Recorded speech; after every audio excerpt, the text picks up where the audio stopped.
Amerika sun'iy intellekt poygasida Nvidia chiplarini Xitoyga sotuvni taqiqlash orqali uni to'xtata olishni o'ylagandi, lekin bunaqa bo'lmadi.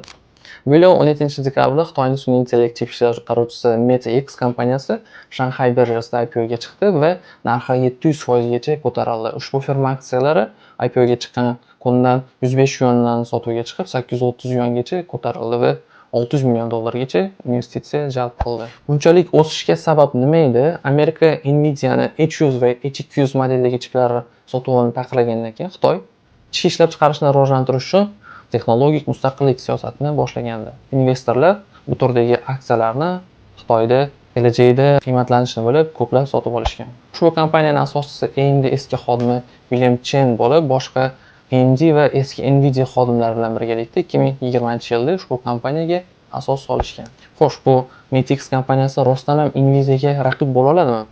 Bir tomondan ha, Xitoy davlati bu kompaniyani orqasida bo'lib, hozirda u yerda $190 milliard bozor mavjud va MetaX hozirda bozorni 1% ulushiga ega. Lekin Nvidia'ning CUDA sistemasi bozorni 95%ni egallagan bo'lib, MetaX bu sistema borasida bozorni egallash uchun kamida 10 yil ketishi hisoblanyapti.